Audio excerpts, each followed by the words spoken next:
The Goat House is back with score predictions and picks against the spread for every single NFL game in Week 16, breaking this down like we do every single Wednesday. Let's take a look at my picks. Starting with a good one on Thursday Night Football in the AFC West. Playoffs on the line here, or at least playoff seeding. The Broncos versus the Chargers. I have the Chargers just squeaking by a field goal, 20-17 at home, having that home field advantage. They matched up with the Broncos well last time they played, but that was a while ago. Broncos may have gotten better. The Chargers may have gotten worse. They're struggling right now. So a little tricky here. These two teams I view as pretty good teams, but kind of the question we're all asking is how good are these teams? How good are they when they play other good teams? Can they put four quarters together? That's kind of the question with these good teams right here. They felt like mainly defensive teams. They had a little bit of a stretch where they've gotten more offense going, and the defense maybe stepped on a little bit, but still making plays. Still expecting a defensive game in this one. I'm going to trust the Chargers at home. The Broncos played pretty poorly for a stretch of that Colts game last week and then, bounced back late. Chargers played all right for a stretch of the game and then were awful in the end where they're letting the Bucs score all over them. So should be an interesting game. I'll trust the home team here, just getting by. Definitely not one I would bet on. It's so weird. At this point of the season, it's like, I know what these teams are about. I know where their strengths and weaknesses are, but we're still kind of learning the true identity of these teams. How good are they actually? We're going to find out possibly this week. Saturday football. I went with the upset here. I'm feeling the Texans, kind of a gut pick, but there's some reasoning behind it. I'm going to go Texans 23-20. I'm expecting, as is everyone, expecting Patrick Mahomes to play in this game, but he's a little banged up. How close to 100% is that ankle? Maybe it's not far off, but it's not 100%. The offensive line's been struggling, which is allowing pressure on Mahomes unlike any other year in the past, and they just don't have much going on offense. The Texans played really well on defense last week because of their pass rush. I believe they have the best pass rush in football with Danielle Hunter and Will Anderson, among others that could play. And they'll get after a banged-up Patrick Mahomes. And I think that'll be a big-time factor here. And they got playmakers in the secondary. The Chiefs have turned the ball over a little bit more this year. Derek Stingley's been awesome. Lassiter looks really solid. Kalen Bullock can get his hands on the ball as well. So I like the Texans' defense here. The Chiefs' offense is tough to trust. Like, they'll have some really good-looking drives, especially at the end of games. But a lot of stalling out throughout most of the game here. Texans' offense also has been a little disappointing, but Stroud, Mixon, Nico Collins, and they do enough here. I'm actually going to get specific here and say this is a 20-20 ball game until the end. The Texans hit a game-winning field goal, win 23-20. And I picked the Texans against the Dolphins last week because their pass rush was the key difference against a struggling offensive line. Texans pass rush gets a struggling offensive line and a banged-up Mahomes here. That is my reasoning. If you want to make a teaser or parlay, you can go Texans plus 7.5.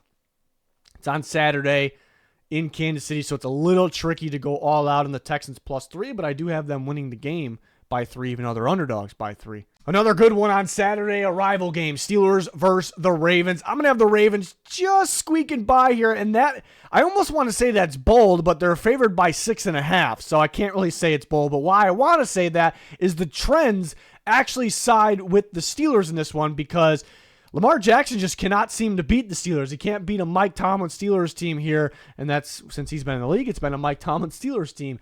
We saw it the last time around. They didn't have much offense going. Again, Lamar couldn't do a whole lot.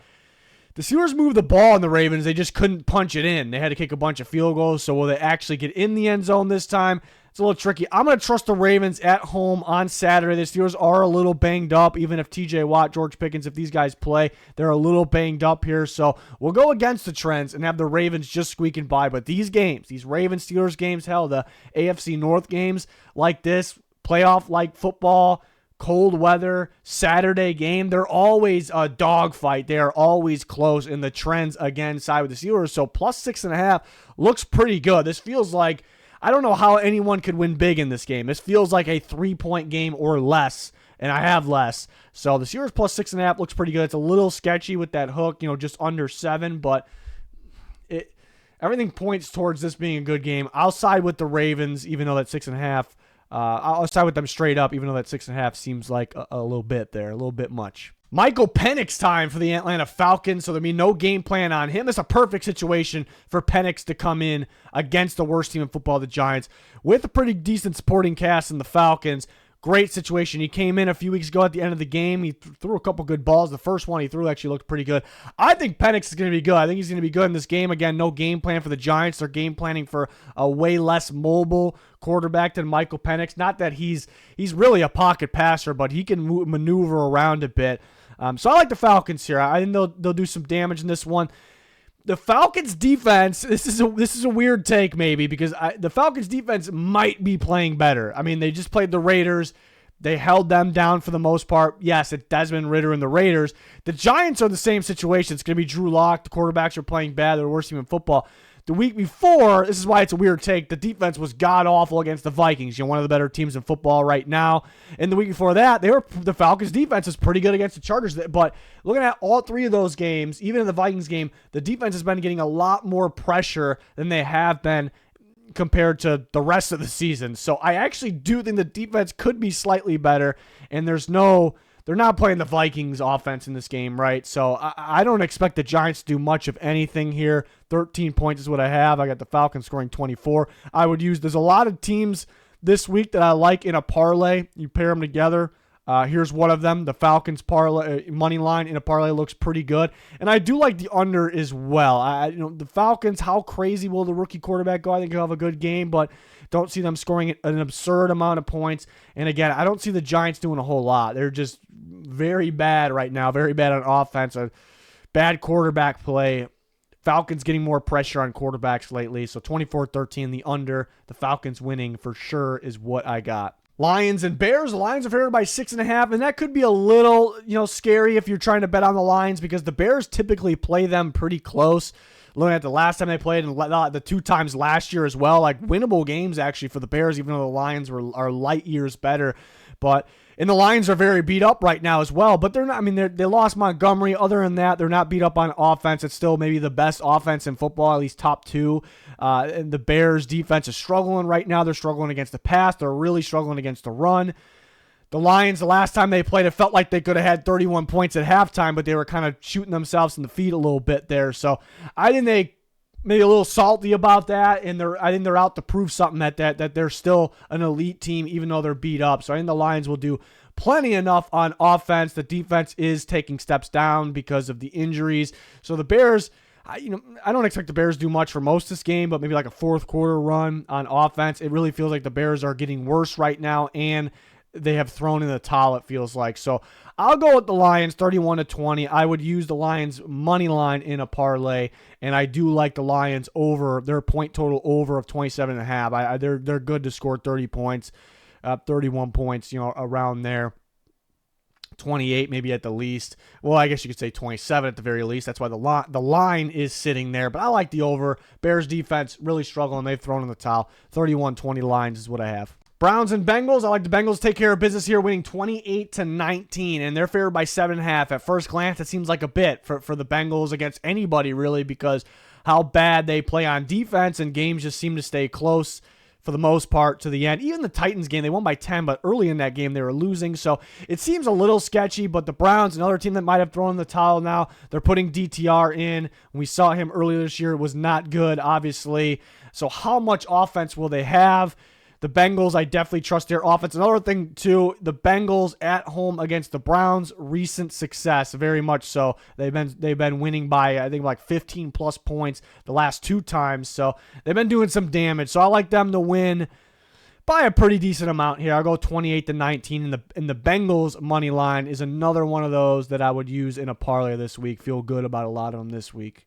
I like the Colts to take care of business against the Titans, 24-16. I'm quite confident with the Colts in this one, actually. Even though Titans, they beat the Texans a few weeks ago. Sometimes they play pretty good defense. The Colts shoot themselves in the feet sometimes. So I don't know. I like the Colts in this one at home, looking to bounce back. They outplayed the Broncos for majority of that game. They're salty about what they did, how the mess ups they had. They're going to be about their business this game. The Titans also seem to struggle against mobile quarterbacks, so that works in the Colts and Anthony Richardson's favor. I think he has a pretty good game overall, but especially on the ground. The Colts defense has been playing much, much better. Titans are one of those teams that have thrown in the towel probably. They're going to go Mason Rudolph. not a lot of explosiveness in that offense without Levis and with Rudolph. I know Levis turns the ball over a little bit more. They both can turn the ball over, but I'm confident with the Colts this one. 24-16, definitely another team I would use in a parlay. Tempted to go with the 3.5 as well with the Colts because the Titans are the worst in football covering the spread.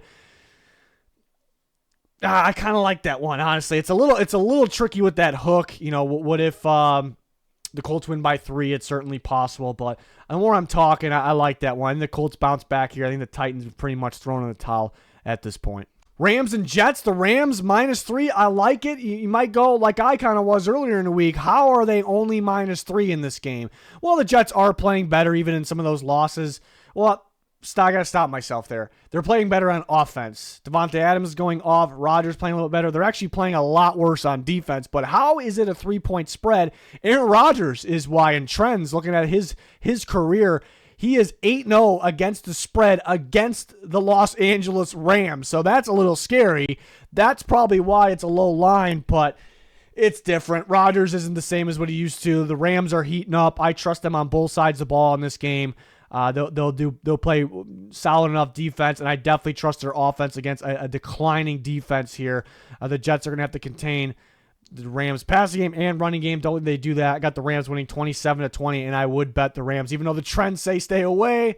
It's kind of a weird one. Rodgers in his career against the Rams. I mean, he has some of the best quarterback seasons of all time some time ago. So, and the Rams maybe had some bad teams or at some point in there. So it's a little bit of a weird trend. So I'm going to go with the Rams covering here, winning 27-20 against the Jets. Eagles and Commanders, give me Philly winning 24-17. They're a -3.5. I wouldn't really bet on that line, even though I do have them covering, but you could use the Eagles as a teaser piece there, +3.5, because these rival games could get a little weird. The Eagles won the other one, so there could be a split in Washington, in D.C., so it could be a little scary. But the Eagles, if they lose, it'll stay close. But I am kind of confident with them.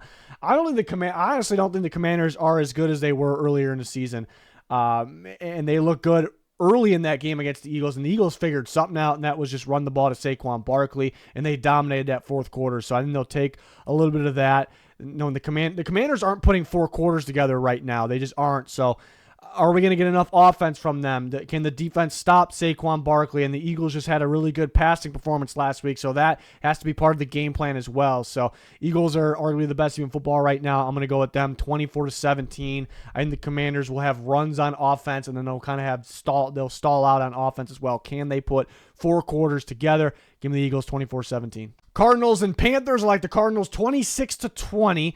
4.5 could be, a little weird because the Panthers have been playing most teams close recently, except for the Cowboys last week. The Cardinals were on a losing streak. They got back on track last week, and what did they do? They pounded the football. That's what they've been really good at this year. They've won games when they ran first and opened up everything after running and dominating on the ground. They went back to it last week. They'll do it this week, and the Panthers are dead last stopping the run, so the Cardinals will have success. James Conner will have success, and I think Kyler Murray will be able to do some damage here and there. They might not need it, though. Just run the ball, control the clock, and their defense is playing pretty good lately. It's playing a lot better, and the Panthers kind of came back down to earth like to those normal Panthers last week. Couldn't really play from behind either. And again, I think the Cardinals will control the clock in this one. So I have the Cardinals winning 26-20, and another team I would use in a parlay, just a money line pick there. Wouldn't bet the 4.5, even though I do have them just covering that. Vikings versus Seahawks. I got the Vikings winning 23-17, so actually a little more defense in this one. This is if Geno Smith plays. They sound optimistic that he'll play. If Sam Howell plays, I think it'll be an ass beating. I don't know if Howell looked quite as bad as he did when he got thrown in that, because, again, he got thrown into a bad situation in the game. He has time to prepare if he plays. But Vikings blitzing, I don't think it'll go great. This is a tricky one. This could be a trap game for the Vikings. I mean, how much of a trap game is it? The Seahawks are a pretty good team, but the Vikings just had 3 straight home games, and now they're on a short week going to Seattle. Feels like in the Vikings' history, when they had to play in Seattle, things didn't go great for them. A lot of those games seem to be prime time, if I'm remembering correctly. This one's not, but so I could see them kind of having, just coming out cold just because they're away for the first time in a bit, and they're on a little bit of a heater right now. But I like the matchup for the Vikings. The Seahawks offensive line's really struggling. They're struggling to handle the blitz. Geno Smith's a little banged up. He's struggling when he's blitzed as well. and the Seahawks are turning the ball over in the red zone. What are all those things like point towards the Vikings? The Vikings are an incredible blitzing team. They're really good in the red zone. That's kind of where they create their turnovers. Vikings are weird. It's really easy to get in their territory when the Vikings are playing defense, and then as soon as you're in their territory, it's a whole different defense. So the matchup sides with the Vikings here, I think the offense has been awesome lately. I got a feeling that it could come out a little flat in this one. The Seahawks defense is something different that they compared to what they've seen recently. And again, being home 3 times straight, short week going to Seattle, weird things could happen in a game like this. So we'll take the Vikings because of the matchup, 23-17. But definitely for all those reasons, one I would not bet on.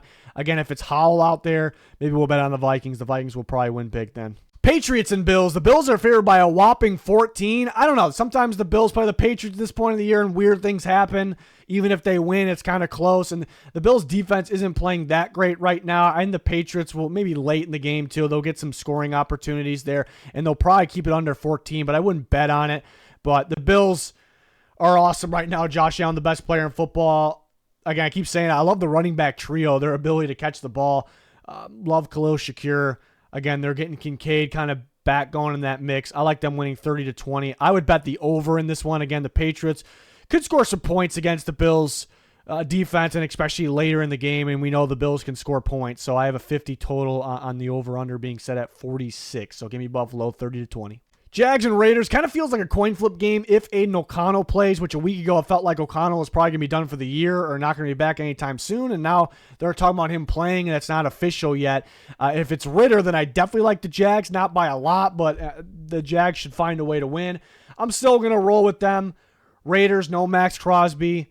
They're getting used to losing right now. The Jags they're not one of those teams that the season's over and they've thrown in the towel. I mean, the season's over, but I feel like they're still fighting. You know, Mac Jones is out to prove something. I think they'll have some success here and there on the ground and through the air. Defense randomly plays well, then randomly is terrible. I'll just trust the Jags. They're fighting a little bit more right now, but if O'Connell plays the Raiders, I definitely could see them winning. That's probably why the Jags are now +1 because they feel O'Connell's playing. But I'll go Jacksonville 2017, a little bit more fight in them. Not one I would bet on, though. 49ers and Dolphins. This is the toughest one to pick of the week, I'd say, right there with the Jags and Raiders. I like the Niners. My gut's telling me the Niners. Their defense impressed me against the Rams. It's a tough offense to go against. I know the weather was a factor, but they were really tight in coverage. Remember, Bosa's kind of just getting back in the mix here. The Dolphins' offensive line struggling. We'll see if Armstead plays. It's not looking great, so that gives more of an opportunity for Bosa and company for the Niners to get after Tua. And Tua kept clean versus Tua under pressure. Two totally different quarterbacks, it feels like.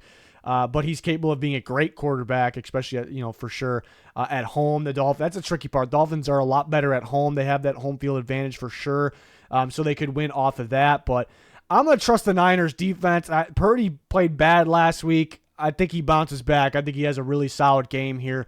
But they are really beat up, obviously. I think Debo bounces. I also think they were trying to force it to Debo because of his complaints, and maybe they just go out there and play ball right now in this one. I think it's a good thing. So I will take the Niners 23-20. It's going to be one of those games where we're going to get a stretch going on. This is going to be a shootout. And then all of a sudden, no, this is a defensive game. Kind of back and forth, a lot of running clock. So 23-20 is what I came up with. I would consider the Niners +6.5. Teaser, you wish you could get at 7.5, but the odds are pretty terrible on that. Something to consider. Sunday Night Football, the Buccaneers versus the Cowboys. Two teams that are heating up right now, especially the Buccaneers, who I'll take, even though it's in Dallas, 27-20. The scary thing is Antoine Winfield Jr. out. The Buccaneers, throughout most this year, their secondary, it was awful. But recently, they were without Winfield Jr. last week. They played great. And the secondary, or the defense in general, has just been playing a lot better. But going against CeeDee Lamb, the Cowboys are heating up a little bit.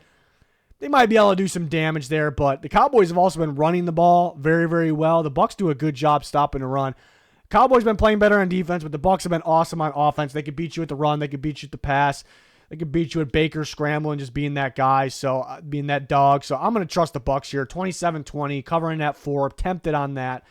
But does CeeDee Lamb carve them up? That's kind of the question there. And a fun little parlay there. You go Bucs money line with the Bucky Irving touchdown. I'm waiting for lines on Bucky Irving, like rushing lines, and CeeDee Lamb receiving lines. That's something you can play with as well, or just alternates. 70 plus for each feels pretty decent, but somewhere around that range. But I do like the Bucks. They are fun to watch right now as they are heating up at the right time. In Monday Night Football, not one I would bet on here. Maybe the Saints under. Actually, I gotta look up what that is. Something that just popped in my mind there. But Rattler looked pretty good in the second half against the Commanders. You think like if he played the whole game, they probably would have won. This is different. The Packers are a different animal right now. Monday Night Football in Lambeau. It's going to be cold. They're getting a little healthier. Their defense is playing better. I don't expect this could be like the Broncos game for the Saints, where you expect them to maybe put up a fight, with Rattler in there, and it was an absolute disaster in the cold. In this one, it will be not the last one, obviously, that I referenced, but I'm not. And Kamara's beat up. I'm not expecting much from the Saints offense in this one. I think the Packers are very capable of scoring 30 plus. They're on a roll on offense right now. I think they'll be looking to run a lot of clock. Try not to show everything because they're a big game plan. Save the game plan for the playoffs. Save some tricks. Basically, we've seen that from Matt LaFleur. And surprise teams in the playoffs, and I think they've been bringing a little bit out, in big games like Seattle. They'll probably save something for the Vikings coming up. So, don't show all your cards is basically what I'm trying to say in this game. So they'll probably score less points or maybe not, but they'll probably score less points than what they're capable of in this game. I don't think the Saints will be threatening them too much. So the Packers win 26-10. 14's a little too much to bet on, even for you to put money on it, even though I have them covering. But kind of a recap here. Everything I took. I'm not saying to bet on everything. We kind of highlighted some things throughout the video, but if you want to pause the video and take a look at those, you can. Our weekly pick show for this week is already up. It's always a fun time with the guys. Power rankings already up. A lot of content here every week and always adding more. We'll start to take a look at the offseason, mock drafts, free agency, early look, things like that. So really exciting times here at the Goat House. Like, subscribe, turn on notifications. John's going to do it. Thanks for watching. Goodbye.